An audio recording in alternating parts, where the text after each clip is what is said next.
Hello, San Marcos. Y'all can do better than that. Hello, San Marcos. Beautiful. That is exactly the kind of energy that we need. We're here to take back Texas, and I know y'all are too. Awesome. So before we get started, we're almost ready, but I do want to go through some very important and very exciting announcements about how tonight's going to work. First thing I want to flag for y'all is we do have a lot of space. Raise your hand if there's some space next to you upstairs. Yeah, it looks like we've got a lot of space up there. So if anybody wants a seat, there's some seats up there. Let's give it up for the upstairs folks. Beautiful. We're super, super excited to be here, y'all. And this is exactly the kind of energy that we need to take back Texas. So, I want to chat with y'all first. Are y'all here to clap and applaud? More importantly, are y'all here to do more than that? Are y'all here to win? Yeah, I know I'm here to win. I'm in this fight because I'm doing this in honor of my Tia Lupita. And I'm sure a lot of us have a Tia Lupita out there, or a reason, or someone that we do this for. For me, my Tia Lupita was the hardest working Texan I ever met. She was an immigrant, and like many of us here, or many people that we know, she worked her 40+ hours a week, and yet it still felt like it wasn't enough. She stretched every dollar as far as she could. She never had her own kids, but we were like kids to her.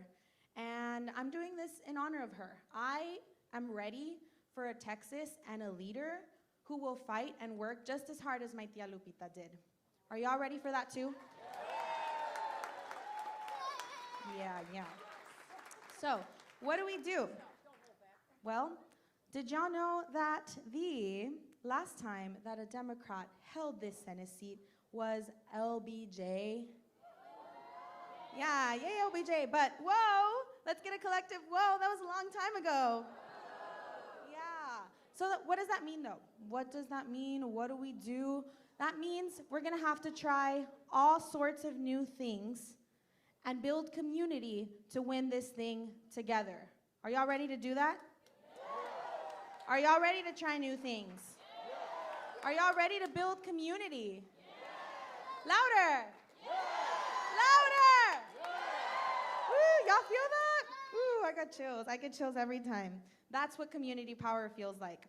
So, how do we build community? Couple of different ways. One, I want to challenge every single person in here to reach their people. I want y'all to reach 10 people this week and ask them to support James on March 3rd. Can y'all do that? And we've made it very easy for y'all. If you didn't get one of these flyers, there's some volunteers around here. Shout out to our volunteers in the yellow vests. They are so amazing, and they're part of your community too, so please chat with them, ask them how to get involved. They can tell y'all more about how to reach your people. They can also tell y'all how to get involved. Does that sound good? Yay, love. Okay, so how do we reach our people? What the heck is this flyer I keep waving around? This is an app that you can download. Once you download it, it will match your contacts with publicly available Texas voter registration files. And it'll show you, it won't take any of your contacts, it won't save them. So will it save your contacts? No. And it won't store any of your data. Will it store your data? No. What will it do then, Ceci? Why do I need an app to text people? This app will actually match everybody in your contacts with everybody on the Texas voter registration files, and it'll tell you, these are the people you need to what? Reach. Sound good? Yay, love it. So you download this. We've got a campaign key there, which will also help you. Why do I need a campaign key? Why do we like QR codes? Team Talarico, why do you put QR codes all over our faces? Are we overwhelmed by QR codes? Maybe just a little. No, yay, thank you. So what we do with this and why we do this is just today, I got a notification that said, James Talarico says this really cool thing to billionaires. And then guess what I do? I get to send it to all my friends who also want to take back Texas and take it back from billionaires. So that's what this is for. Does that sound good for y'all? Are y'all ready to get started? Awesome. First, though, we did say we were going to try something new, right? And we said we were going to build community? Yes, exactly. So, how do we do that? This is what we're going to do. We're going to have everyone look around. There's no one here for me to look at, but I can see a lot of beautiful faces here. Make eye contact. I see Emma. I see Lucas. Yay. Sometimes it's hard to remember all these amazing volunteers' names. I see Aiden's mom. Shout out Aiden's mom. If you are at Texas State, make sure you get with Aiden. He is our Texas State Campus Fellow. So shout out Texas State. Any Bobcats in here? Give it up for Bobcats. All right, so why am I having y'all look around and look at all these amazing people here? Because we're building community. So this is what we're gonna do. And I want it to be so loud that I'm overwhelmed by how much community is happening, okay? So, you're gonna, one, look for a person who you do not know. I know it might be uncomfy, but look for someone you do not know. If you're single, hey, you guys gonna have good values. But if you're not, behave, okay? So look for someone you don't know. Two, tell them your name. Tell them why you're here. I told y'all my story, told y'all I'm here because there's someone who I really love, who I'm trying to honor. Do y'all have someone like that? Do y'all have a reason like that? Louder. Do we have someone we love? Beautiful. So let's tell them that. And then the last thing is ask them, what 10 people are you going to reach this week? Sound good? Sound good? Alrighty. And as soon as we're done with that, we'll hear from our next U.S. Senator, James Talarico. Let's give it up for James Talarico. Awesome. Well, thank y'all so much. You can start yapping, and I'll be back very soon.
days and wasted nights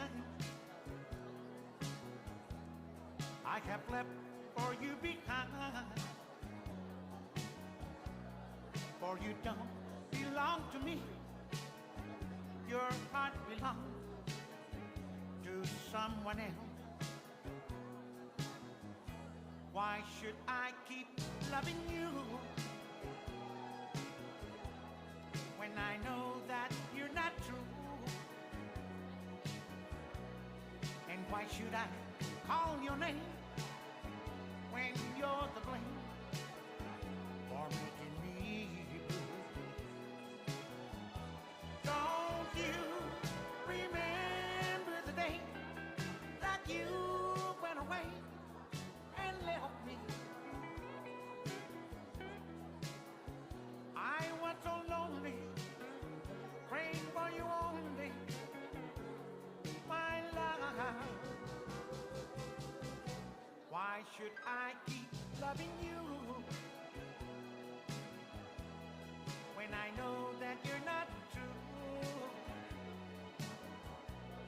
And why should I call your name when you're the blame for making me blue?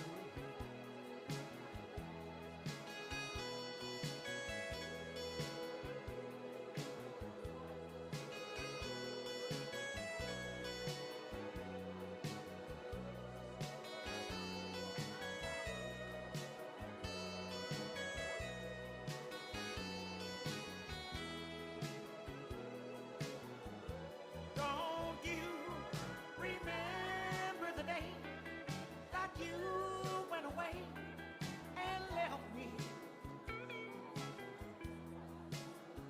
I was so lonely, praying for you only, my love. Why should I keep loving you when I know that you're not true? And why should I call your name when you're to blame for making me blue?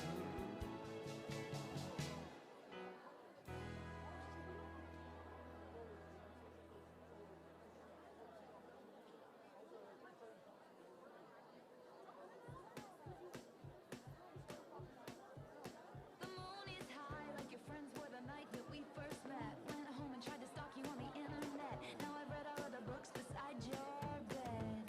The wine is cold, like the shoulder that I gave you in the street.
Hello, San Marcos! I've asked you once, I've asked you twice, I'm gonna ask you one more time. Are y'all ready to hear from our next U.S. Senator, James Talarico? How was the community building? I think, did y'all enjoy it a little more than that? I think you did. How was the community building? Amazing. Are we gonna reach 10 people? Beautiful. Well, we've talked about building community. We've talked about which people in our community we're going to reach. Again, money might feel like it's the most powerful thing in politics, but the actual most powerful thing is this beautiful group of people here. Yes? What are we? People powered? Beautiful. Okay, so before we hear from James, we want to highlight people here in your community and uplift these people. So you're going to hear from two amazing Texas State students who are introducing themselves now. Give it up for your Texas State students.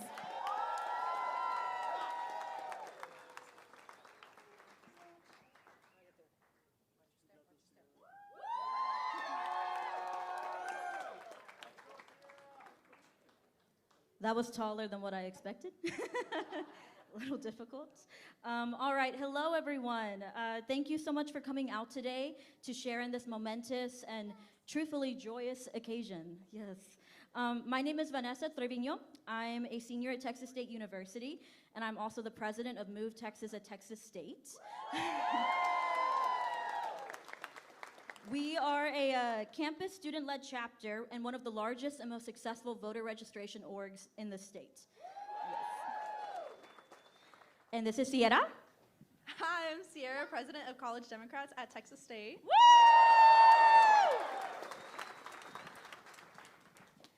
She's great. But thank you all so much again for coming. Move helped sponsor and plan this event with the help of College Dems. Every year, our Move chapters all across Texas on different college campuses register tens of thousands of people to vote. Currently, up to this year, we have about 150,000 registered voters to date. So we spread voter information and encourage young people to participate in one of the most important and yet severely underrated civic duties that we have, voting. Voting.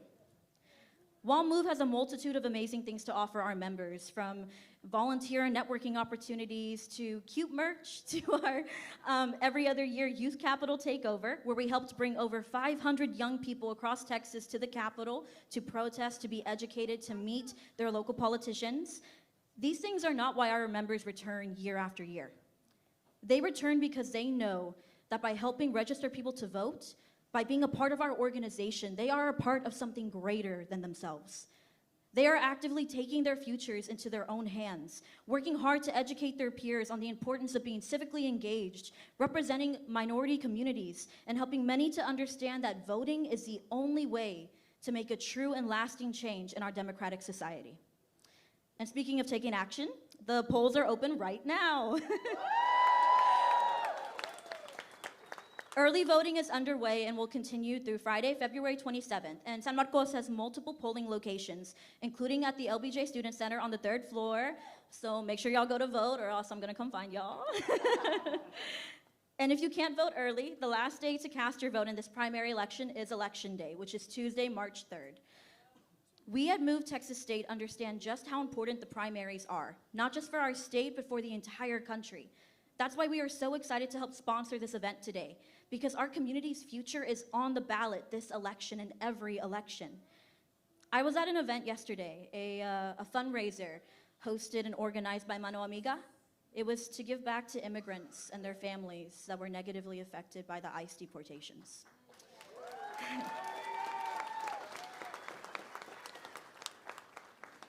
One of the organizers there, she kept on reiterating that joy is a form of resistance.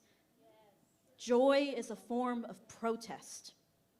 And as I look out this crowd, it's all of your joy, all of your strength, all of your fight that can help us truly change Texas for the better. That's why we are always excited and eager when elected leaders like our next speaker, Texas Representative Erin Weiner,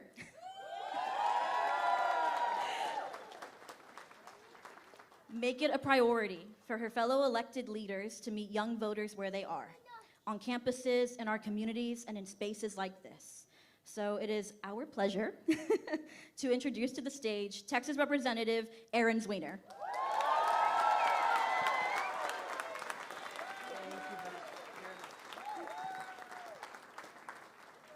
Hey, y'all.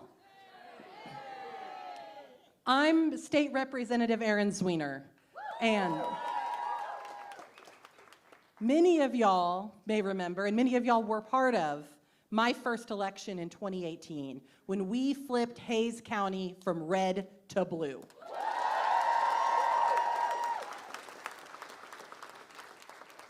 For those of y'all who weren't part of it, and just a refresher, I stepped up to run in 2018, and a lot of the Democratic establishment dismissed our chances. Hays County was red, we couldn't win, it was nice to have a name on the ballot, but we probably wouldn't get there. But what happened is we had an amazing year because people in this room believed and they fought and they encouraged every single voter to come out and participate in the election. The result, I won by 3.2 points. Now this is a James Talarico event. Why am I talking about my own race? Because James Talarico was running a parallel campaign up in Williamson County in 2018 just as well, or just at the exact same time.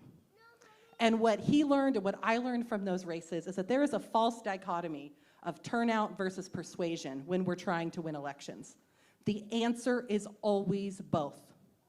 Have an open hand to people, invite them to come in if they're curious about the democratic values, and work to reach out to every single person who hasn't been participating in our elections and tell them why you're worth it.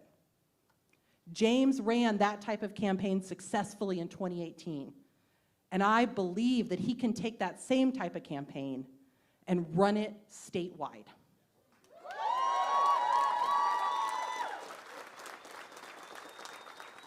And it was interesting serving with James in the legislature. We came together, he was the youngest member, I was the second youngest member. I didn't have any resentment, I promise.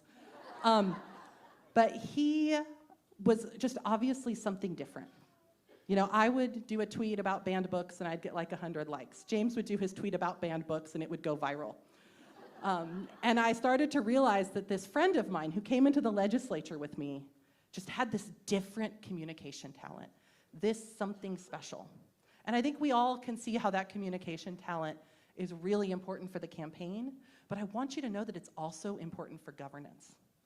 The amazing thing about James, well, let me back up and say in the legislature we have this idea that legislators are either a show pony or a workhorse. I identify as a kind of pretty workhorse. James is all show pony and he's all workhorse. He has both of those talents to the core. And he uses that communication talent to build coalitions with policy making as well. Pushing not just the members of the legislature, but pushing the public to reach out and engage with their elected officials, changing the entire conversation around our issues. And that's how we build permanent change. It's not winning one election, it is about changing the entire conversation.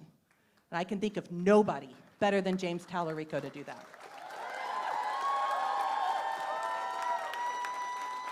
And I want to say one more quick thing and then I'll welcome my friend. That's, James has been building to this moment for a long time. He has a personal calling to help turn Texas blue. And he and I were talking last summer about this race. We'd, check in every week or so about how he was feeling and whether or not he was going to run. And one night, it was fairly late, he asked me, what do you think? What do you think? And I just said, James, I think you've been building to this moment. And I think if you don't do it, if you don't try to flip Texas this year, I think you're going to regret it for the rest of your life. And his response was, I think you're right. I think I'm in.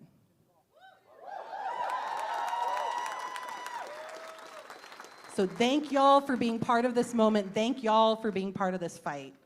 And without further ado, I would like to welcome my friend, the next senator from Texas, James Talarico.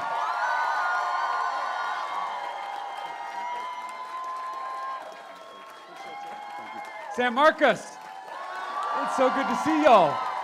Thank you, thank you. Thank you, Aaron, for those very kind words. Thank you, Vanessa, for your kind words and your leadership in this community. Thank you to all of you for showing up here in the middle of a weekday. I appreciate that. And thank you to our volunteers in the vests who made this event possible. We're very grateful to you. We are on our Take Back Texas tour. We are hitting the road. We're going everywhere. We're talking to everyone. And that is because we are building a movement to take back our state and take back our country. And I am so grateful that y'all are joining that movement. It's so good to be back in Central Texas after a crazy week last week. On Monday, I filmed an interview with Stephen Colbert on The Late Show. And as you may know, the Trump administration pressured corporate executives at CBS to keep that interview off the air. I think it's safe to say at this point that that plan backfired. And these are the same people who ran against cancel culture. And now they're trying to control what we say, what we watch, what we read. And this is the most dangerous kind of cancel culture, the kind that comes from the very top. They went after The View after I appeared on that program. They went after Jimmy Kimmel for telling a joke they didn't like. They went after Stephen Colbert for telling the truth about Paramount's bribe to Donald Trump. Corporate media executives in this country are selling out the freedom of speech to curry favor with corrupt politicians. And a threat to any of our First Amendment rights is a threat to all of our First Amendment rights. Whether you're a Democrat or a Republican, whether you're a progressive or a conservative, because the real fight in this country is not left versus right, it's top versus bottom. And we launched this movement 5 months ago in my hometown of Round Rock, Texas, not too far from here. Shout out to Round Rock. And since then, we have had thousands of Texans showing up to rally with us in every corner of this state, from Beaumont to Amarillo, from El Paso to Brownsville, and everywhere in between. And I can't tell you how many people come up to me at the end of these events and whisper, "I'm not a Democrat." Like it's some kind of secret, like witness protection program. We have recruited more than 22,000 volunteers who are doing the organizing work in every community across the state to win in November. And we have shattered grassroots fundraising records, all without taking a dime from corporate PACs. This is a people-powered movement to take on this broken, corrupt political system. This is truly a campaign of, by, and for the people. We're not just trying to win an election. We are trying to fundamentally change the politics in this state and in this country. This nation is so divided that we can't even share the Super Bowl anymore. 2 different halftime shows for 2 different Americas in 2 different realities. Bad Bunny, one of my favorite artists, gave one of the best Super Bowl halftime performances of all time. And then I saw that Kid Rock, an artist that I grew up listening to, held a counter concert, which I didn't even know that was a thing. What leads someone to protest that beautiful halftime show? I think it's fear. Fear of the unknown, fear of change, fears we all struggle with. But there was nothing to be afraid of in that halftime show. Just joy and unity and love. Because in the words of Scripture, love casts out fear. Or in the words of Bad Bunny, the only thing more powerful than hate is love. You know, that word love is maybe the most important word in the English language. It's certainly the most important word in all of our lives. And yet, we rarely hear it spoken in our politics. My granddad was a Baptist preacher in South Texas. And when I was real little, he told me that we were supposed to follow the 2 commandments that Jesus gave us: love God and love neighbor. Jesus could have told us to love our immediate family members. He could have told us to love our close friends. Those would have been easier commandments to follow. But he told us to love our neighbors. That's inherently a public thing. It's what led me to public service. First, as a public school teacher on the west side of San Antonio. And now as a public official in the State House. I launched my very first campaign for the Texas House 8 years ago back home in Williamson County. And back then, I was told it was a lost cause. I was told the race was unwinnable. I was told flipping a Trump district was impossible. I was told I was too young. I was told I didn't have the money or the connections to win. But my neighbors and I, we ran an aggressive, authentic, unorthodox campaign that brought people together. And on election night, we flipped that district with 51% of the vote. And as a legislator, even as a Democrat in a Republican-dominated body, I've been able to pass major bills to bring down the cost of housing, bring down the cost of childcare, bring down the cost of prescription drugs, including insulin. I am trying to love my neighbor through public policy. I'm trying to make my neighbor's life a little easier and a little better. That kind of love in our politics is getting harder and harder to find. There is something wrong in our political system. The reason politics sucks right now, it's not any one politician. It is the system itself. Think about who was sitting behind the President of the United States on Inauguration Day. Think about who runs the 24-hour corporate media that treats news as entertainment. Think about who owns the social media algorithms that keep us angry and divided. A handful of billionaires have redesigned our politics for their own profit. Us versus them, trolling, owning, name-calling, winning at all costs. It's professional wrestling. We all keep watching, we all keep scrolling, we all keep fighting, and they keep getting richer. They divide us on an hourly basis by party, by race, by gender, by religion. So we don't notice that they are picking our pockets, that they are closing our schools. They're gutting our healthcare. They're raising taxes on all of us while they cut taxes for themselves. It's the oldest strategy in the world: divide and conquer. They have literally changed how we talk to one another. They have changed how we learn about the world. It's the reason you and your MAGA uncle, who you used to get along with just fine, now live in completely different realities. Politics shouldn't feel this way. Politics is just another word for how we treat our neighbors, and we should treat each other a lot better than this. You know, I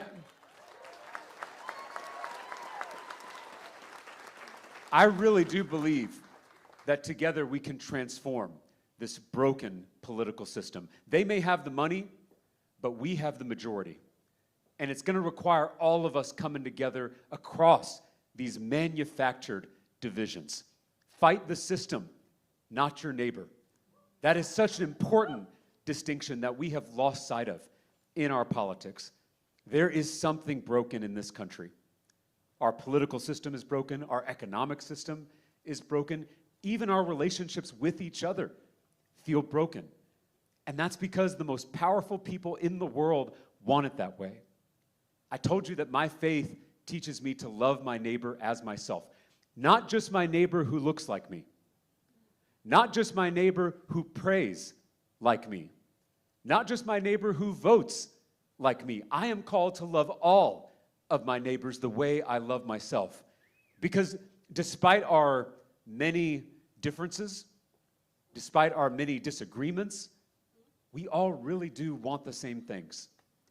A safe neighborhood, a good job with good benefits, a high-quality, well-funded public school, and the ability to see a doctor when we need one. That is a lot of common ground. I don't know about y'all, but I am tired of being pitted against my neighbor. I'm tired of being told to hate my neighbor. It's been more than 10 years of this kind of politics. Politics as blood sport. Politics as total war. It tears families apart. It ends friendships. It leaves us all, no matter what side you're on, feeling terrible all the time. As I travel this state, I really get the sense that across the political spectrum, there is a deep hunger for a different kind of politics. Not a politics of fear, not a politics of hate, not a politics of division, but a politics of love. A love for this state, for this country, and for all of our neighbors. A kind of love that can heal what's broken in this country. I was in Laredo, Texas, a couple weeks ago. That's my mom's hometown. And a man stood up and asked me a question that I think is a very fair question, and it's something I've asked myself. I'm sure it's something you've asked yourself. He said, "Isn't love too weak for this moment?" And so I took a second and I told him, my faith teaches me that love is the strongest force in the universe. Love is not passive. Love is not neutral. Love is not weak. Love sometimes requires that we stand between the bullies and the bullied. Love sometimes requires that we look evil in the eye and not blink. Love sometimes requires that we flip over the tables of injustice. That kind of love has always been a threat to the powers that be. That kind of love is revolutionary. That kind of love is radical. That kind of love is creative. Hate is boring. Hate is predictable. Hate can't lower our energy bills. Hate can't teach a child how to read. Hate can't build a future. But what hate can't do, love can. Love can turn a student into a scholar. Love can turn an enemy into a friend. Love can turn a campaign into a movement. That kind of love, that kind of aggressive, that kind of fierce love is what we're rooting this campaign in. We're not going to defeat the politics of division with more division. We're not going to win this race by shaming or ridiculing or alienating our neighbors. In my experience, when you extend an open hand rather than a closed fist, you'll be surprised by who takes that hand. If you hate politics and you've never voted before, you have a place in this campaign. If you have voted for Democrats, but you're tired of Democratic politicians always folding, you have a place in this campaign. And if you voted for Donald Trump, but you are fed up with the extremism and the corruption in our government, you also have a place in this campaign. A new kind of politics is possible. It's waiting to be born through all of us. And so a movement that radiates that kind of love is unstoppable, and it will win. And we have a moral imperative to win. If we don't win, we can't help anybody. If we don't win, we can't stop what's happening. We are seeing the consequences of losing elections all over this state and all over this country. A secret police force is literally terrorizing our neighbors as we speak, all over Texas, all over America. ICE shot a mother in the face. ICE kidnapped a 5-year-old boy. ICE shot a man in the back on our streets before our very eyes. It is time to tear down this secret police force and replace it with an agency that's actually going to focus on public safety for all of us, whether we're documented or undocumented. It is past time to impeach Secretary Kristi Noem. It is past time to prosecute agents who have abused their power. And once we have a Senate majority, we must haul these masked men before Congress so the world can see their faces. These masked men are waiting in school pickup lines. They're lurking in hospital waiting rooms. This is not law enforcement. This is something else. They say it's about law and order, but they are waiting outside courthouses, arresting people who are following the law and showing up for their immigration hearings. They say it's about the economy, but they're deporting the very people who keep our economy running. They say it's about illegal immigration, but now they're going after American citizens. This has never been about immigration. This has always been about control. The easiest way to control a population is to keep people afraid. Keep them looking over their shoulder. Keep them in line. Don't draw attention to yourself. Don't criticize the government. Don't draw attention to yourself and speak your mind. Otherwise, you'll be disappeared or even killed. No more secret police. No more masked men in unmarked vehicles. No more disappearing people off our streets. This is the United States of America. We're not supposed to fear our government. Our government is supposed to fear us.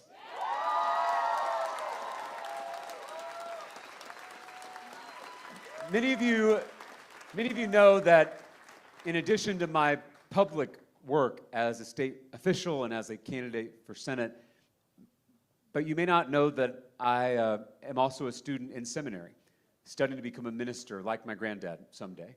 And so I know things are really dark right now. And so I'd like to leave you with a little bit of pastoral care, whether you're religious or not. I feel like we all need that care in this moment. And I've been thinking about this lyric from a great American songwriter, John Prine.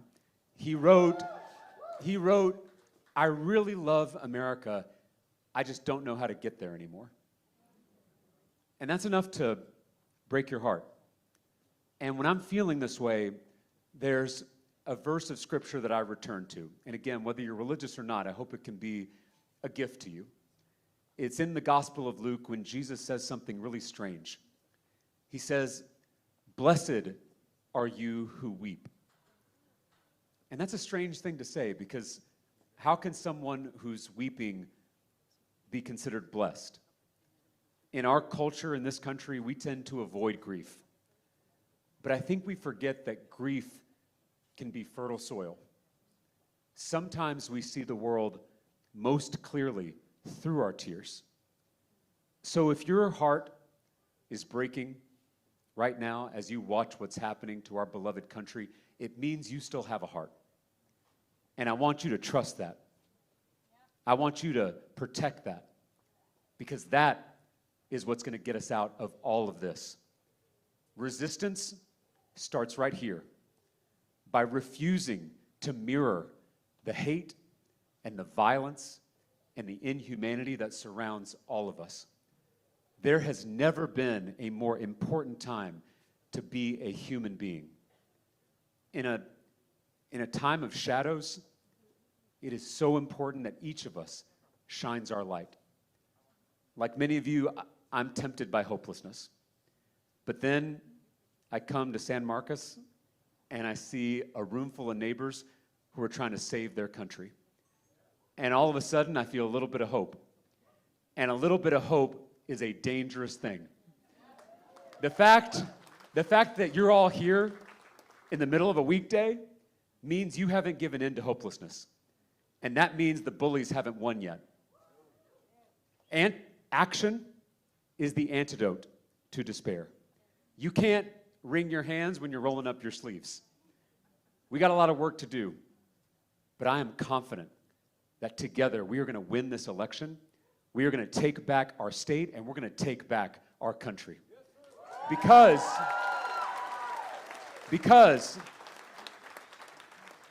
in the words of Bad Bunny, the only thing more powerful than hate is love. Thank y'all for being here. God bless you. Let's go win this thing. Thank you.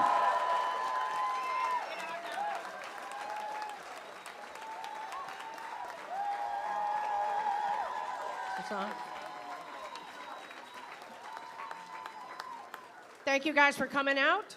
You guys are awesome. He's going to take a few pictures first with some people.